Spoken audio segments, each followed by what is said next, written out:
हम पढ़ने वाले हैं कहानी बंदर की अकल। यह कहानी एक अफ्रीकी लोक कथा है। तो क्या लगता है आपको चित्र देखकर कि क्या होगा इस कहानी में? बंदर की अकल कहाँ इस्तेमाल होगी? ये बंदर की अकल क्या ये शोरबा बनाने में इस्तेमाल होगी या फिर किसी और काम में, या बंदर की अकल के बारे में कोई और बात की जा रही है इस कहानी में? चलिए जानने के लिए पढ़ते हैं कहानी बंदर की अकल, जो एक अफ्रीकी लोक कथा है। बारिश का मौसम आ रहा था। बंदर को अब जल्दी एक नया घर बनाना था। मेरी कौन मदद करेगा? उसने पूछा। मैं मदद करना चाहती हूँ, शेरनी ने कहा, लेकिन मुझे शिकार पर जाना है। मेरे बच्चे भूखे हैं।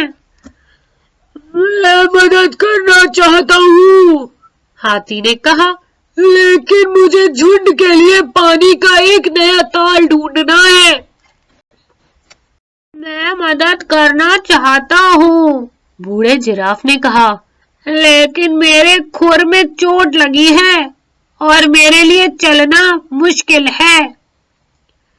फिर मुझे अपना घर अकेले बनाना होगा, बंदर ने कहा, और उसने वही किया।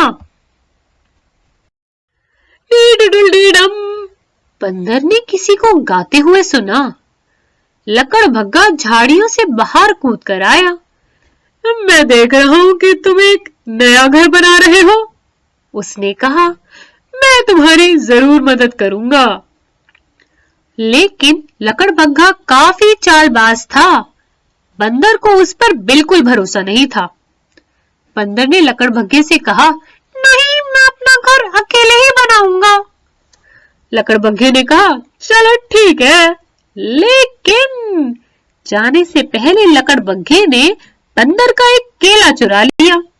वो झट से केला खा गया। मेरा केला खाना बंद करो, बंदर चिल्लाया, और जाओ यहाँ से। अरे लकड़बग्गा हंसने लगा। केला कितना अच्छा था। तब लकड़बग्गा नाचते नाचते वहां से दूर गया। बंदर सारा दिन अपना घर बनाता रहा, लेकिन काम बहुत आगे नहीं बढ़ा। उस रात एक खूबसूरत जीव झाड़ियों से बाहर आया। वो सुंदर गा रहा था, डेरिडुलडेरम। मैं किसी ऐसे व्यक्ति को जानता हूँ जो इस तरह से गाता है, बंदर ने सोचा। लेकिन कौन? सुंदर जीव ने बंदर के घर को देखा। क्या तुम्हें मदद की जरूरत है? उसने कहा। मैं तुम्हारी मदद जरूर करूंगा, लेकिन उससे पहले तुम्हें मेरे लिए एक बड़ा बर्तन शोरबा बनाना होगा।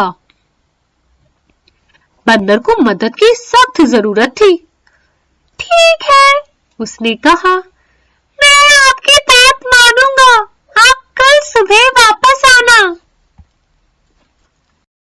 अगली सुबह बंदर ने एक बड़े बर्तन में शोरबा बनाया। फिर एक बदसूरत राक्षस झाड़ियों से बाहर कूद कर आया। बंदर डर से कांपने लगा। वो एक पेड़ के पीछे भाग गया। उसने बदसूरत राक्षस को पूरा शोरबा खाते हुए देखा। क्या मैं किसी जीव को जानता हूँ जो उस तरह से खाता है? बंदर ने सोचा। लेकिन कौन? फिर बदसूरत राक्षस वापस झाड़ियों में भाग गया। थोड़ी देर बाद सुंदर जीव वापस आ गया। उसने खाली बर्तन में झांका। मेरा शोरबा कहाँ है? उसने पूछा। बंदर ने उसे बदसूरत राक्षस के बारे में बताया। ये बहुत बुरा हुआ, सुंदर प्राणी ने कहा, लेकिन क्योंकि मैंने तुम्हारा शोरबा नहीं पिया, इसलिए मैं तुम्हारा काम भी नहीं करूंगा। कृपया, बंदर ने कहा, आप कल वापस आना, मैं एक और बर्तन शोरबा बनाऊंगा। फिर उस सुंदर जीव ने एक नाच किया। क्या मैं किसी को जानता हूँ जो इस तरह से नाचता है? बंदर ने सोचा। लेकिन कौन? बंदर ने अपनी बात रखी। अगले दिन उसने फिर एक बड़े बर्तन में शोरबा बनाया। फिर बंदर ने झाड़ियों में शोर सुना। क्या वो सुंदर प्राणी था? नहीं, वो फिर से बदसूरत राक्षस था।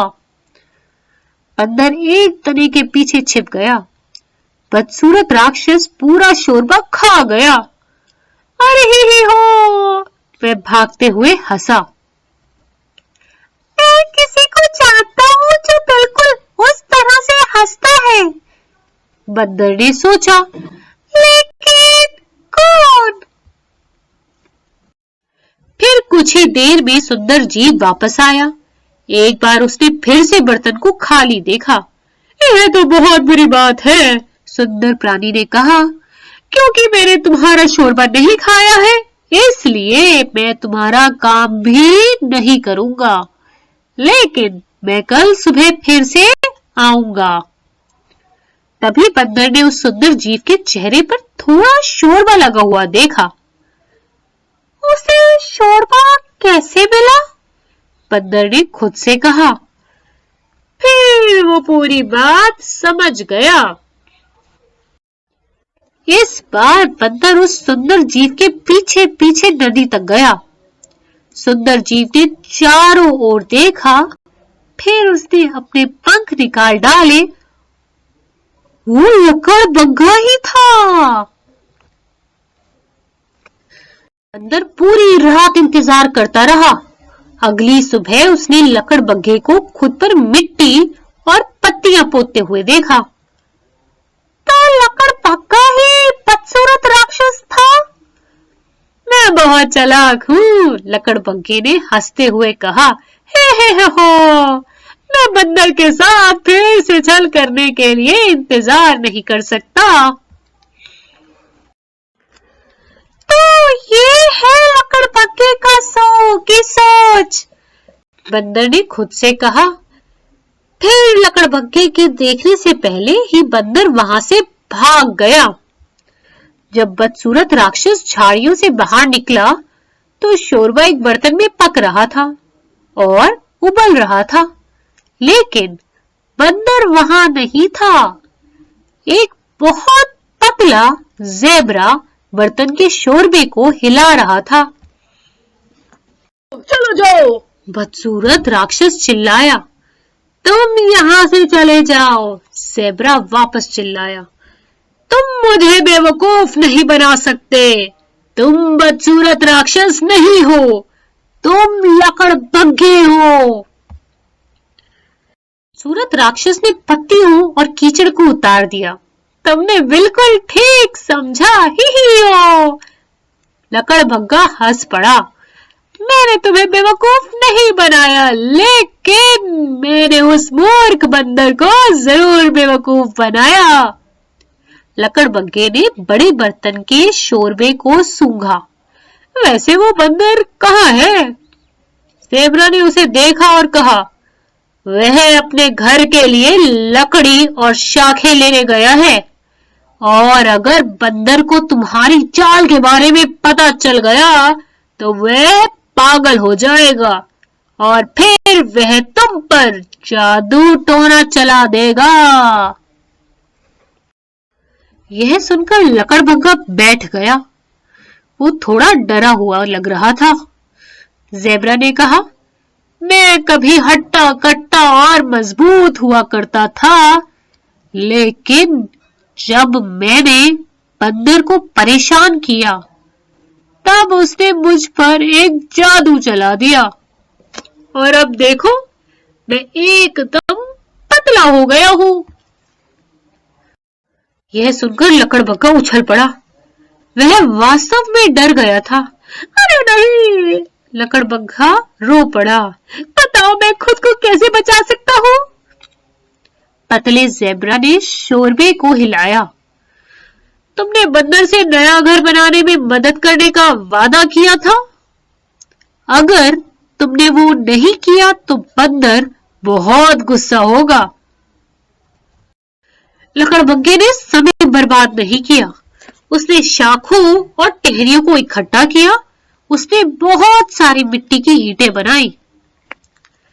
लकड़बग्घे ने पूरे दिन तेज धूप में काम किया।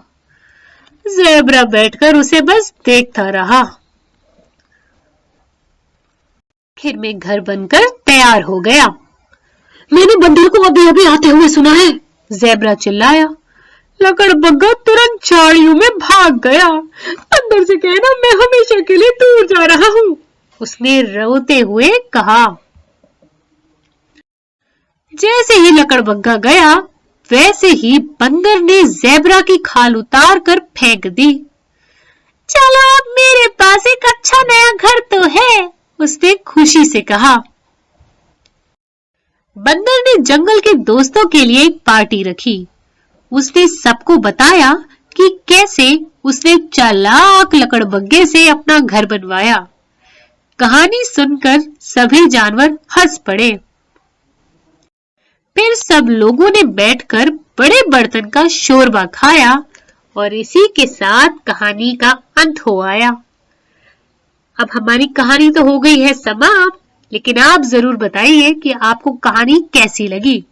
कैसी लगी आपको हमारे बंदर की अक्लमंदी और उसकी चालाकी, कैसे उसने चालाकी से चालाक लकड़बग्घे को उसी के जाल में फंसा डाला और उससे अपना पूरा का पूरा घर तैयार करवा दिया।